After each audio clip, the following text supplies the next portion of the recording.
का गुणगान भी कर रहे हो, भगवान की कथा भी श्रवण कर रहे हो, तो जैसे मन चले भगवान की तरफ चलाना चाहिए, मन परमात्मा की तरफ लगाना चाहिए। तो इस कथा को कहाँ विश्राम दिया गया था? बोले महाराज,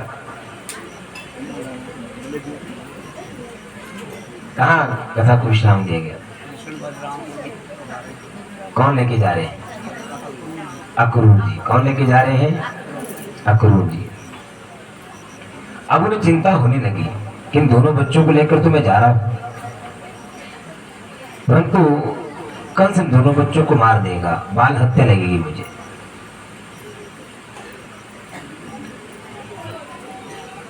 तो उन्हें बड़ी चिंता होने लगी। तो भगवान ने देख लिया अक्रूर जी को बड़ी चिंता हो रही है, तो भगवान आगे क्या करते हैं?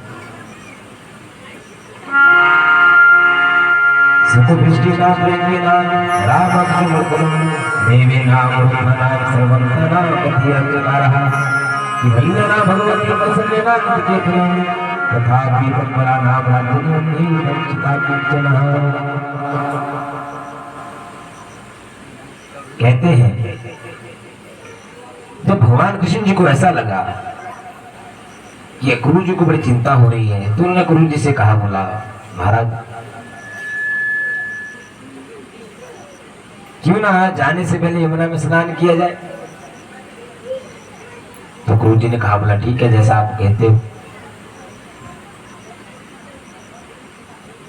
अब कहते जब अक्रूर जी जैसे स्नान करने लगे, जैसे यमुना में डुबकी लगाते हैं, तो उन्होंने क्या देखा? जो भगवान कृष्ण बाहर खड़े थे वो पानी के अंदर भी है। सत्यचंद भगवान ने की, बाहर देखते तो भगवान कृष्ण बाहर खड़े हैं, अंदर देखते तो भगवान कृष्ण अंदर। और अंत में भगवान ने चतुर्भुज रूप में अक्रूर जी को दर्शन दिखाए। सत्यचंद भगवान ने की। अब अक्रूर जी जान गए कि कंस का अंत आ गया। और देखो कंस ने अपने काल को खुद बुलवाया। अगर बुलवाता नहीं तो कंस का अंत नहीं होता। अपने आप काल को, हम भी काल को खुद बुलवाते हैं महाराज। काल की तरफ खींचते चले जाते हैं। तो कहते हैं चले गए वहां से, तो मथुरा में जैसे प्रवेश करते हैं, सब नगर निवासियों को पता लग गया। कहते हैं कि नंद बाबा जी की जो दो संतानें हैं, कहते हैं भगवान का रूप है, सब भाग कर पहुंच गए उनको देखने के लिए। कंस भी भाग कर आता है। दोनों बच्चों ने प्रणाम किया मामा जी को। तो कंस कह रहा है, बोला पुत्रों, मैं इसी दिन का इंतजार कर रहा था कि आप दोनों मेरे पास कब आते। तो भगवान कृष्ण कहते हैं, बोला मामा जी, हम इसी दिन का इंतजार कर रहे थे कि आप हम दोनों को कब बुलवाते। सत्यचंद भगवान ने की। काल कह रहा है कि मुझे पता था, मैं भी इसी दिन का इंतजार कर रहा था। तो बोला विमल युद्ध कल है, आज आप लोग आराम कीजिए अतिथि गृह में। तो बलराम ने कहा, बोला मामा जी, हम इस नगर में घूमना चाहते हैं, मथुरा। बोला भ्रमण कर लो आज के दिन। अब दोनों बच्चे भ्रमण करने जा रहे थे, तो आगे धोबी कपड़े धो रहा था कंस। अब कंस के कपड़े तो राजा था, उनके अच्छे कपड़े थे, और भगवान तो नंद मेहर जी के यहाँ रहते थे। तो धोबी को कहा, बोला कि जोड़ी दे दे हमको पहनने के लिए। बोला नहीं, ये कंस के हैं। बोला हम उनके भांजे हैं, हमें दे दो। तो धोबी ने मना किया, तो युद्ध करते हैं, धोबी को मोक्ष दिया जाता है बलराम जी के द्वारा। अब वो कपड़े लंबे लंबे थे, उनके वस्त्र उनके साइज के नहीं थे, तो दर्जी के पास चले गए, जो कपड़े सिलते हैं ना उनके पास चले गए। बोला महाराज, इन कपड़ों को हमारे साइज के बना दो वस्त्र। अब दर्जी ने कपड़े काट कर भगवान के साइज के बनाए। तो फिर दर्जी को ये वरदान मिला था कि आप जहां भी कहीं कार्य करोगे, कहीं भूखे नहीं रह सकते। सत्यचंद भगवान ने की, ये वरदान दिया गया। अब आगे जा रहे थे, तो आगे कुब्जा मिलती है, सबने देखी है, वो टीवी में भी आती है। कुब्जा कुबड़ी जैसी थी, बड़ी बदसूरत जैसी, देखने में बड़ी बदसूरत थी, लोग उससे घृणा करते थे। उसका कार्य क्या था? वो प्रतिदिन चंदन घसकर तिलक लगाती थी। किसको? कंस को। कृष्ण ने कहा, बोला सुंदरी कहाँ जा रही है? उसको बड़ा क्रोध आया, बोला लोग मुझे बदसूर कहते हैं, लोग मुझसे घृणा कर रहे हैं और मेरी बेइज्जती कर रहा है, तुम्हें सुंदरी कह रहा है। बोला तुम्हें सुंदरी कहता है? बोला हाँ, तुम हो इतनी सुंदर, कहाँ जा रही है? बोला भगवान यहाँ कंस को तिलक लगाते हैं। बोला हमें भी लगा दे। बलराम जी को तिलक लगाया और कहते हैं जैसे भगवान को तिलक लगाती है, भगवान उसके पैर के ऊपर अपना पैर रखते हैं, उसकी ठोड़ी को पकड़ कर करके उसको सीधा कर देते हैं। कहते हैं 19 वर्ष की एक युवती बना देते हैं सत्यचंद्र भगवान ने की। इस बात का ध्यान रखना, जो भगवान का भजन पाठ करता है, भगवान का ध्यान लगाता है, उसके चेहरे के ऊपर कभी नजर नहीं टिकती। इतनी तेज होता है उसके चेहरे के ऊपर, वो कभी बुरा होता ही नहीं जो भगवान का भजन करेगा, क्योंकि भजन का प्रताप है, तेज है। तो कहते हैं वहाँ अब वो क्या कहती है पूजा की, बोला मैं अब कंस के पास नहीं जाऊंगी, अब भगवान के साथ ही चल पड़ी सत्यचंद्र भगवान ने की। अब कहते जैसे कंस ने वहां सबको बोल दिया कि भी जब ये दोनों बच्चे आएंगे तो वहां कुबड़े नामक का एक हाथी था, उस हाथी को मदरा पान करवा दो, बड़ा बलशाली हाथी था वो, और जैसे दोनों बच्चे आएंगे उस हाथी को आपने छोड़ देना द्वार के ऊपर और उन दोनों बच्चों को मार देगा। तो उसको मदरा पान करवाते हैं। जैसे ही कंस अपना मुकुट उतारता है रात को, तो उसने क्या देखा, आईने में अपना चेहरा देखता है, उसका चेहरा बिल्कुल साफ था। तो जैसे आईने में देखते हैं छोटे छोटे चित्र उसको दिखाई देने लगे अपने चेहरे के ऊपर। अगर ऐसा अनुभव हो जाए किसी आदमी को तो समझो वो एक दिन का मेहमान है, ये पता लग जाता है। अगर आपका चेहरा बिल्कुल साफ है और आईने में अगर आपको ऐसे लगे छोटे छोटे दाग, तो समझो कि वो आदमी एक दिन का मेहमान है। और आदमी चला और आदमी के चलने के पैर के निशान ना लगे, जैसे चले और पीछे आपके पैर के निशान ना लगे, तो समझो कि आप 1 घंटे के मेहमान हैं। पर आपने देखना नहीं गए पीछे, कई बार ऐसे धोखे से भी हो जाता है हमारे।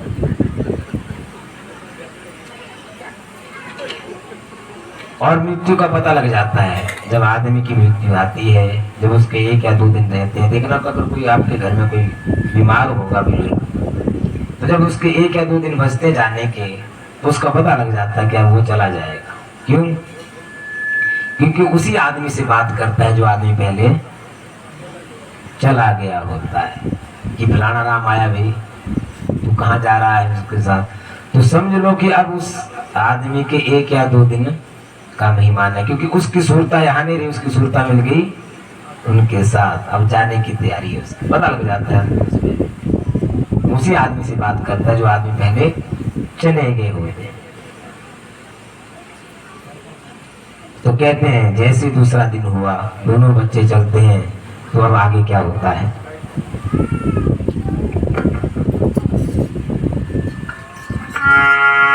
मदमस्त हाथी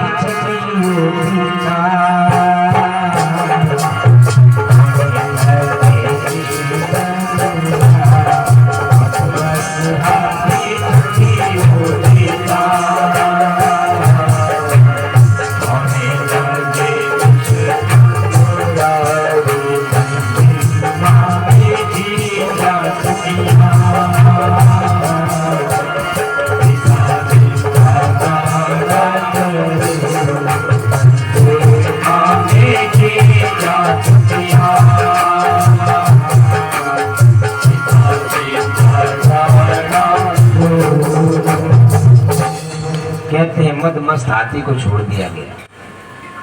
जैसे दोनों बच्चे वहां द्वार पर आते हैं तो थोड़ी देर खेल खेलते हैं हाथी के साथ, और बाद में हाथी को मोक्ष दिया जाता है सत्यचंद्र भगवान ने की। दोनों बच्चे पहुंच गए जहाँ युद्ध हो रहा था, मल अखाड़े में। अब जैसे दोनों बच्चे पहुंचते हैं, वहां गोकुल के लोग भी आए थे, तो भगवान की जय जयकार बुलाने लगे, बोली सच्चिदानंद भगवान ने की। कंस ने देखा, बोला वहां से बचकर आ गए दोनों बच्चे, उसे बड़ा आश्चर्य हुआ। तो उसने क्या किया कि बोला अब देखता मेरे सामने कैसे बचेंगे। वहां 2 पहलवान थे, चाणूर और मुष्टिक। उनके जैसा कोई बलवान कोई दूसरा और नहीं था। जो जिनके साथ युद्ध करते थे उनको मृत्युदंड देते थे, उनसे कोई नहीं बचता था। कहा कि इन दोनों पहलवानों के मुकाबले कोई पहलवान है जिनके साथ युद्ध कर सके? कौन जाए आगे? काल के मुख में कौन जाए? तो दोनों बच्चे कहते हैं, बोला मामा जी हम इनके साथ युद्ध करेंगे वसुचंद भगवान की। तो जैसे दोनों बच्चे वहां प्रवेश करते हैं तो सब लोग कहने लगे, बोला नहीं महाराज गलत हो रहा है, ये छोटे छोटे बच्चे और इतने बड़े पहलवान।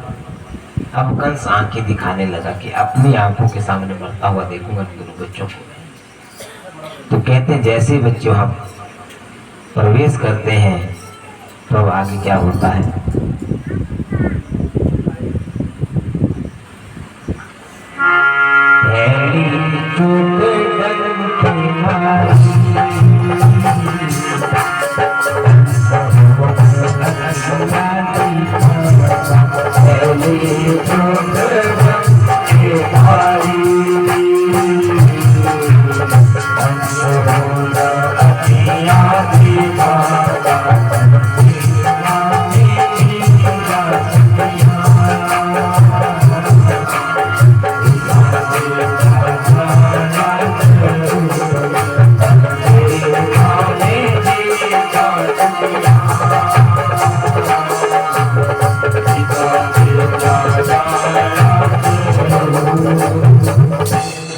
तो क्या होता जब पहलवान अखाड़े में आते तो नगाड़ा बजता कि नहीं बजता?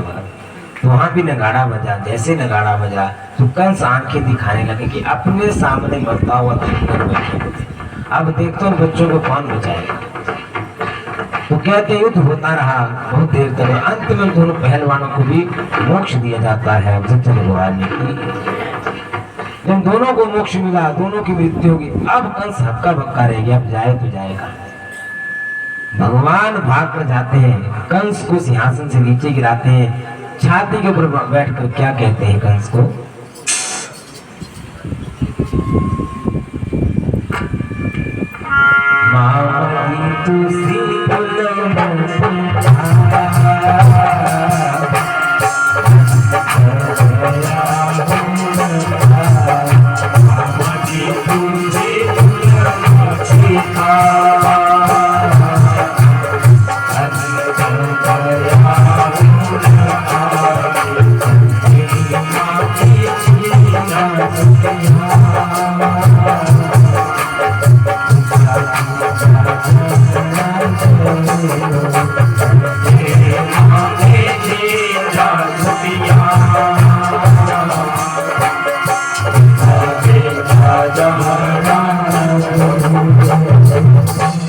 सच्चिदानंद भगवान की जय हो।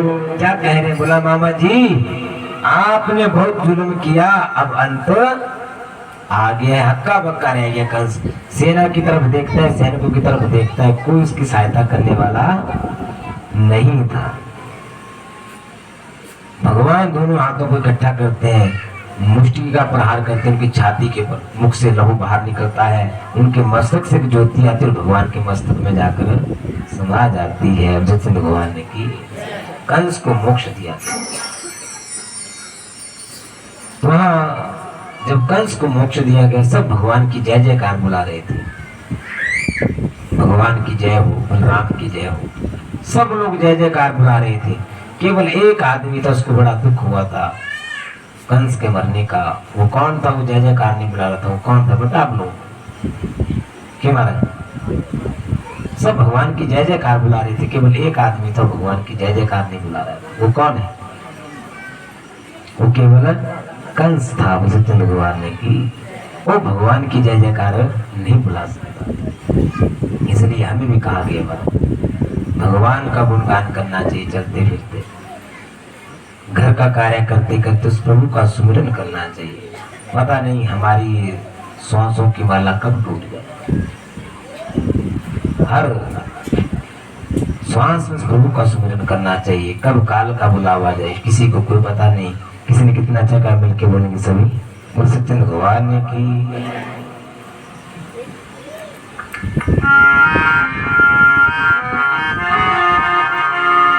हर में हो सुमिरन तेरा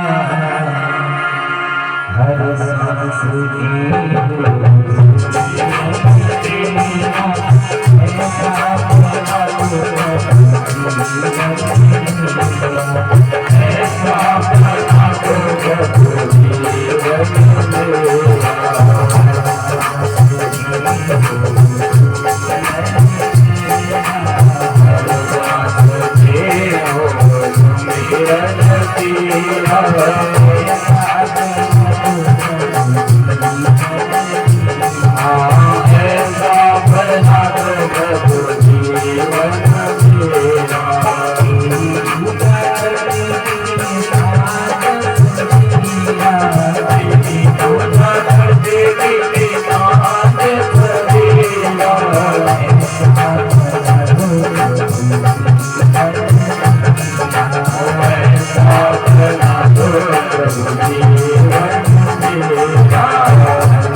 भगवान की जय हो। तो कहा गया हर श्वास में उस प्रभु का सुमिरन होना चाहिए, वैसे ही हमारा जीवन व्यतीत होना चाहिए। तो कहते हैं कंस को मोक्ष दिया गया, अपने माता पिता को कारागार से बाहर निकालते हैं, अपने नाना जी को कारागार से बाहर निकाला क्योंकि उग्रसेन को भी उन्होंने बंदी बना लिया था कंस ने। क्योंकि संस्कार रहित जो विद्या होगी उसमें माता पिता की सेवा नहीं कर सकते कोई लोग, या उनकी इज्जत करेंगे, क्योंकि संस्कार हमें सबसे पहले हमें संस्कार जानने पड़ेंगे। तो हम कहते हैं सबने भगवान की जय जयकार बुलाई। तो सभी जितने गोकुल से आए थे वो सब कह रहे कि भगवान चलो अब गोकुल में। भगवान ने कहा बोला अब मैं वहां नहीं जाऊंगा, मुझे धन भगवान ने की समय निर्धारित होता है। तो वहां कहते हैं सब गोपियां विलाप कर रही हैं, बोला भगवान हम आपके बिना नहीं रह सकते। तो फिर उद्धव को भेजा गया, अब 10वां स्कंद चलता है। अब जब आत्म ज्ञान जब चलेगा तो बड़े से बड़ा विद्वान भी उसको भी नींद आ जाएगी, क्योंकि जब ज्ञान की जब चर्चा चलेगी। तो कहते हैं उद्धव को भेजा गया आत्म ज्ञान देने के लिए। तो गोपियां विलाप कर रही हैं, बोला आप क्या जानो कि भगवान का विरह क्या होता है। हम भगवान से प्रेम करती हैं, ऐसा प्रेम करती हैं, मिलके बोलेंगे सभी, बोल सकते हैं भगवान की जय हो।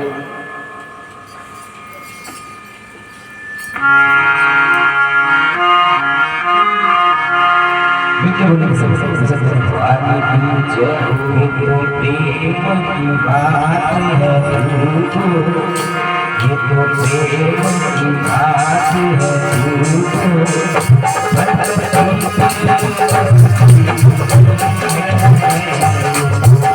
प्रेम की बात है, ये तो प्रेम की बात है,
ये प्रेम की बात है, बंदगी तेरे बस की नहीं। भगवान के साथ प्रेम करना चाहिए महाराज। तो कहते हैं फिर आप लोगों ने बड़ी लीला भगवान ने की, महाभारत में पांडवों का साथ दिया, रुक्मणी के साथ इनका विवाह हुआ, भाग कर विवाह किया इन्होंने।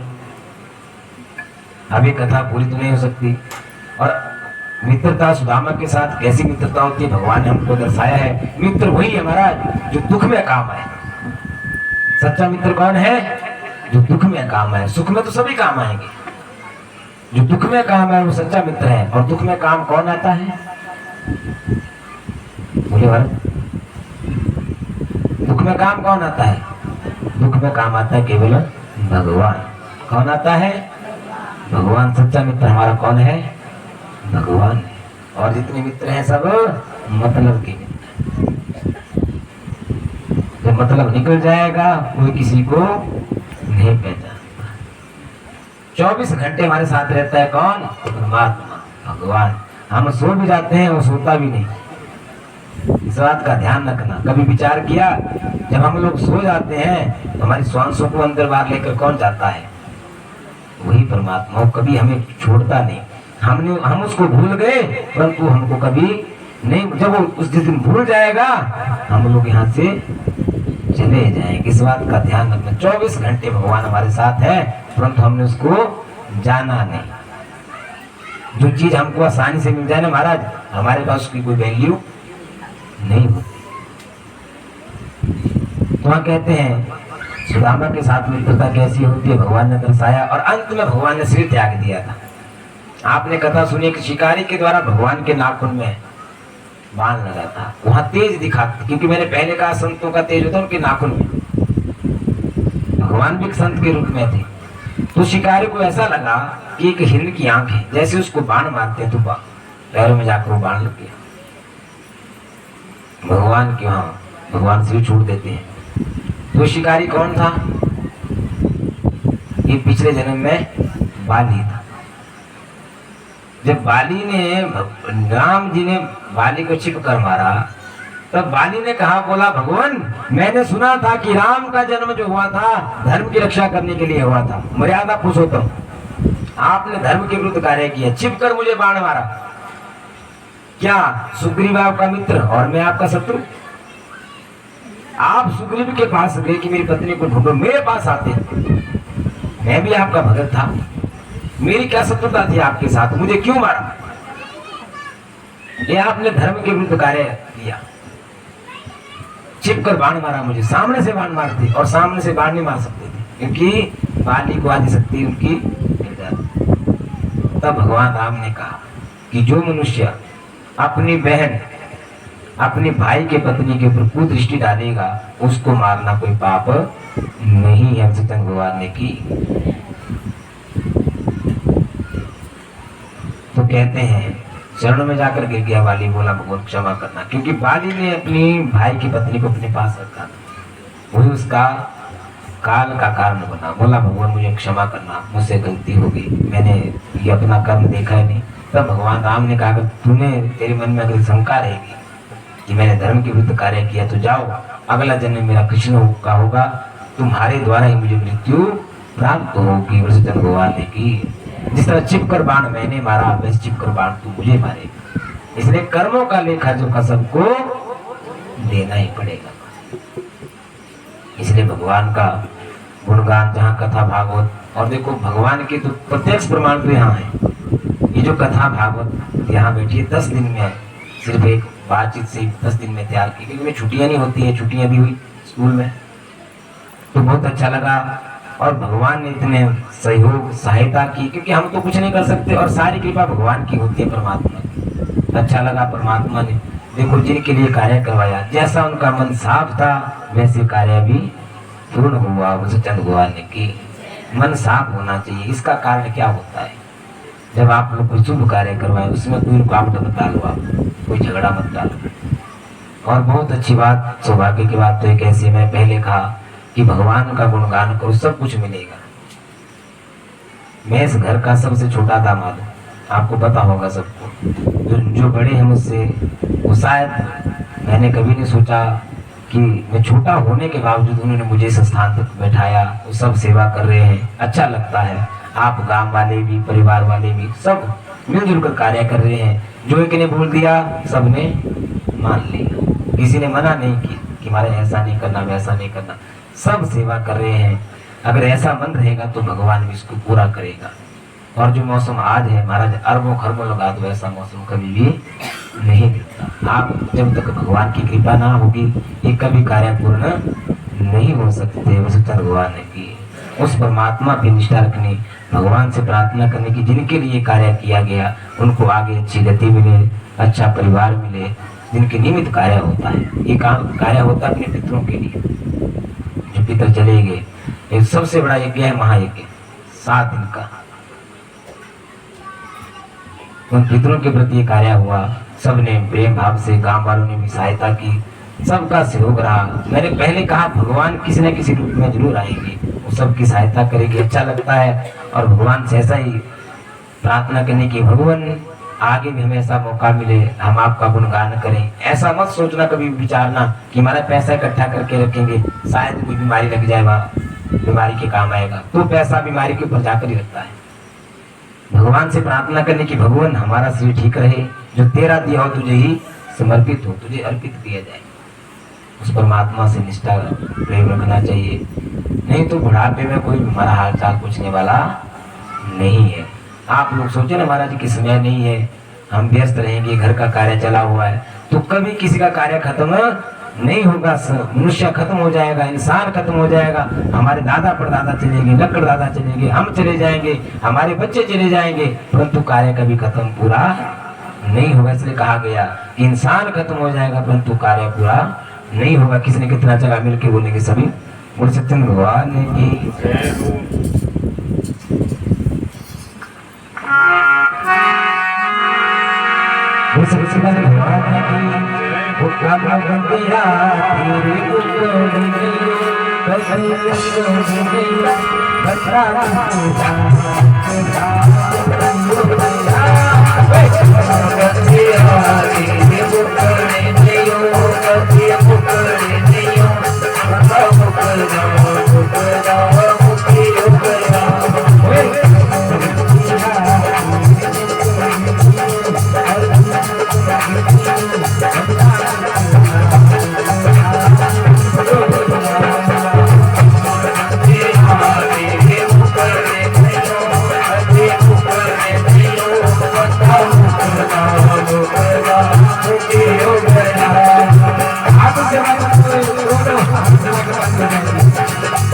आप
भगवान की जय हो, गुरुदेव महाराज की जय हो।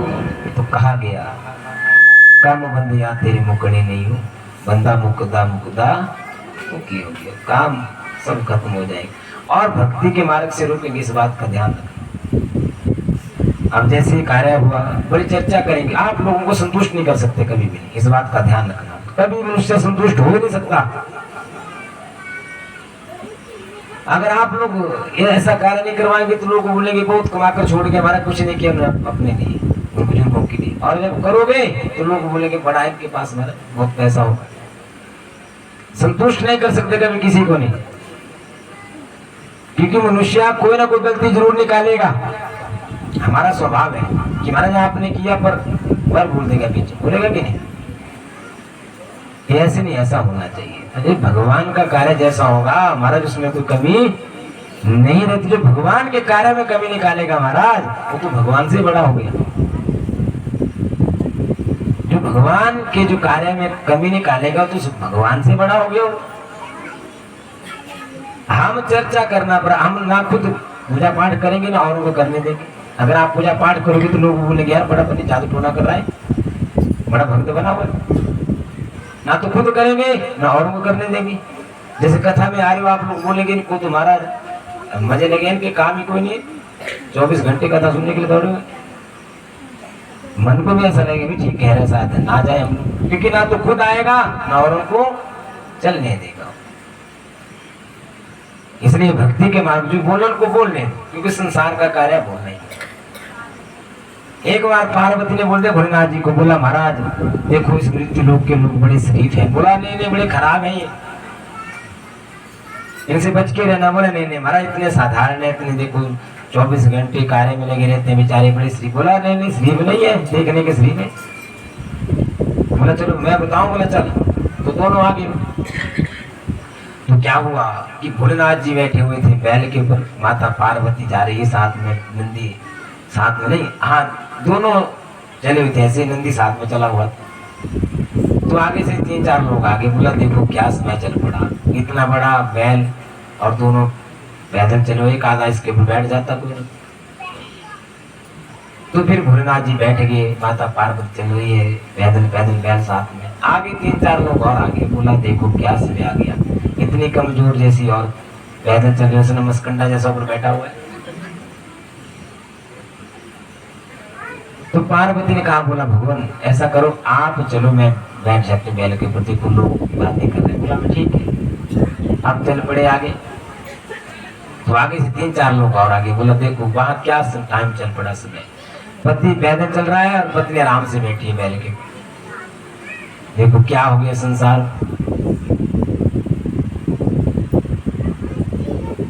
तो पार्वती ने कहा, बोला महाराज देखो लोग बातें कर रहे हैं, तो आज हम दोनों इकट्ठे बैठ जाते हैं बैल के ऊपर। दोनों बैठ गए, चल पड़े। आगे से 3-4 लोग और आगे। बोलो देखो क्या समय आ गया, इतना मस्कंडा जैसा एक बैठा है ये, और साथ में एक बैल पतला जैसा बेचारे के ऊपर। देखो क्या समय आ गया, बैल की क्या दुर्दशा हो रही है। तो पार्वती ने कहा, बोला महाराज ऐसा करो कि बैल को आप उठाओ आगे से, पीछे से मैं उठाती हूँ। चलो चल पड़ते। वैसा किया, चल पड़े, बैल को उठाकर लेके जा रहे दोनों। आगे से 3-4 लोग और आगे। बोला क्या टाइम चल पड़ा, क्या समय, क्या मूर्ख जैसे लोग हैं, जिस बैल के ऊपर बैठकर जाना चाहिए उसको उठा के लेके जा रहे। दोनों पागल है लग रहे हैं। तो पार्वती ने कहा, बोला भगवान चलो यहाँ से, ये लोग शरीफ नहीं है। तो इसलिए महाराज आप जो मर्जी करो, जिसने पर करनी है वो पर करेगा ही करेगा। लोगों को मत देखो, आप लोगों को देखोगे तो भक्ति नहीं कर सकते। मीराबाई ने नहीं देखा लोगों को, ना ही महाप्रभु चैतन्य ने, ना बाबा बालकनाथ ने, उन्होंने देखा भगवान को। अगर संसार को देखते तो भगवान को नहीं पा सकते थे वो, और जब भगवान को पाया तो आज संसार उनके पास जा रहा है। हमारे पास भी आएगा महाराज, अगर आप लोग वैसी भक्ति करोगे, जीने का तरीका सीखो। इसलिए आज इस अष्टम दिवस विराम दिया गया। महामारी आई हुई है, शाम को जागरण होगा। कल कथाओं की 1 घंटे की, 12:15 बजे से लेकर 1:15 बजे तक, फिर पूर्णाहुति पड़ेगी, फिर ब्राह्मण भोग होगा, फिर प्राण की विदाई, उसके बाद भंडारे का कार्य चल पड़ेगा। और जितने भी लोग वहाँ आए हैं, जहाँ तक निमंत्रण गया है, क्योंकि अकेले हैं, अतुल अब अकेला कहाँ जाए, तो सबके लिए निमंत्रण है भंडारे का, भगवान के भंडारे का, क्योंकि अकेला ही कहाँ जाएगा। और इसने इतनी हिम्मत रखी है अकेले ने, बहुत अच्छी बात। भगवान ने जैसी इसने हिम्मत रखी, भगवान इसकी सहायता भी वैसी की। महाराज भगवान के ऊपर निष्ठा रखो, भगवान पूरा करवाएगा। कई लोग कहते हैं महाराज सोचना भी नहीं, ऐसा नहीं, भगवान के नाम के लिए कोई डरना नहीं महाराज। इसलिए बोलते भी हैं, राम नाम दा गीता ते क्या पुट्ठा ते क्या सीधा। भगवान पे लगन लगाने की, भगवान तेरा कार्य है, पूर्ण होगा तब भी तेरा नाम होगा, अच्छा होगा तब भी तेरा नाम होगा, बुरा होगा तब भी तेरा ही नाम होगा। हमारा क्या है? तो भगवान कभी किसी को नीचे नहीं करने देते। परमात्मा पे निष्ठा रखो, भगवान के ऊपर। हम कुछ नहीं कर सकते महाराज, कोई कुछ नहीं कर सकता जब तक उसकी कृपा ना हो परमात्मा की। तो अगर भोग तैयार हो गए तो भोग लेकर आए। और आज एकादशी है, इनमें एक एकादशी का उद्यापन भी करना है, बीच में एकादशी का उद्यापन भी आगे, बहुत अच्छी बात है। भगवान कुछ ना कुछ सोच कर सब कार्य करते हैं महाराज। हमने नहीं सोचा था एकादशी बीच में आएगी, एकादशी का उद्यापन हो जाएगा आज। तो परमात्मा को सबकी चिंता होती है, हम अपने लिए देखते हैं। उस परमात्मा पे निष्ठा रखो, भगवान के प्रति उसे लगन लगानी चाहिए, भगवान के प्रति, परमात्मा के प्रति। अच्छा लगा आप लोगों के बीच में भाव है परमात्मा के प्रति। जहाँ भी कथा भाव हो तो जानना चाहिए, सुननी चाहिए कथा। जो बात अच्छी लगे उसे ग्रहण करना, जो अच्छी लगे उसको छोड़ देना। परंतु कथा की निंदा कभी भी मत करना। निंदा करोगे तो उस कथा का पुण्य फिर नहीं मिलेगा। तो चलते चलते भगवान का स्मरण करेंगे थोड़ी देर के लिए। बोल सकते हैं भगवान की जय हो।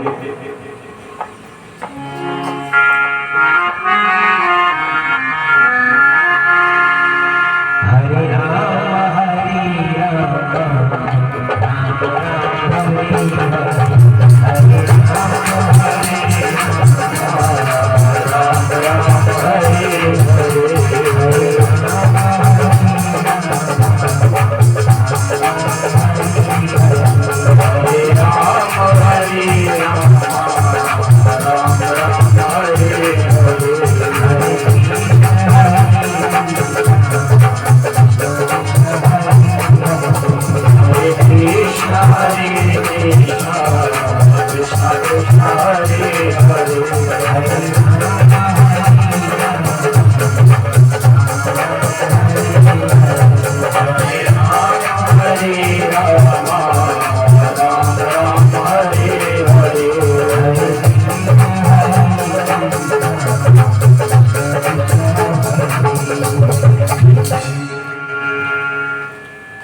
जहाँ भी कथा भाव हो तो जाना, अपने माता पिता की सेवा करना, सास ससुर की सेवा करना।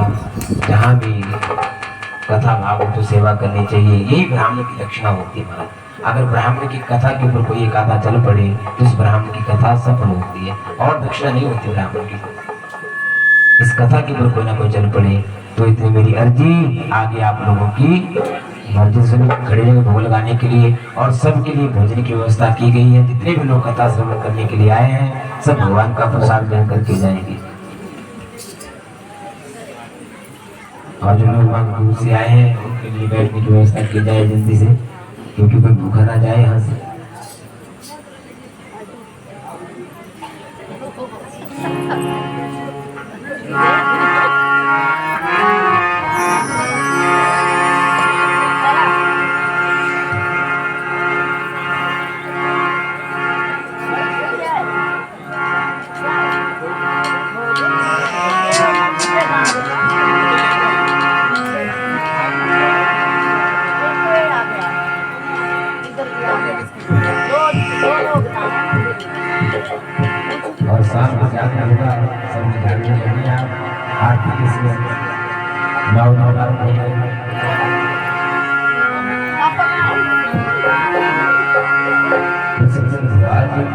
जय हो गोपाल श्यामा जी हो मेरा बहुत गरीब था श्यामा जी हो मेरा बहुत गरीब था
बोली सच्चिदानंद भगवान सियापति रामचंद्र की जय उमापति महादेव की जय देवी गंगाल की जय भगवान की जय गुरु विराट की जय महामैश्याम कालिया की जय भोलावती मैया की जय भोनाथ मैया की जय ज्वाला मैया की जय रानी मैया की जय शिकारी मैया की जय आवाहा मैया की जय दादा मैया की जय तुलसी मैया की जय सोनी मैया की जय हरी मैया की जय लालबा मैया की जय सिंहला मैया की जय विष्णु मैया की जय बाबा वाणीनाथ की जय बाबा मैया की जय बाबा दास की जय बाबा महाराज की जय बाबा महाराज की जय बाबा महाराज की जय बाबा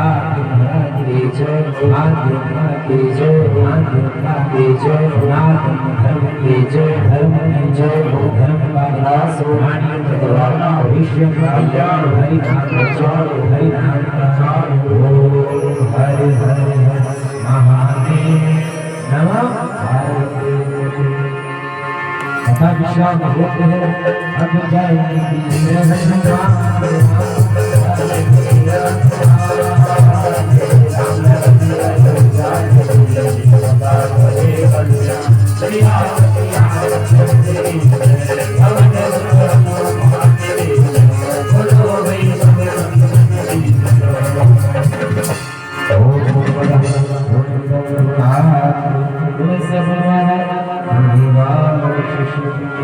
साथी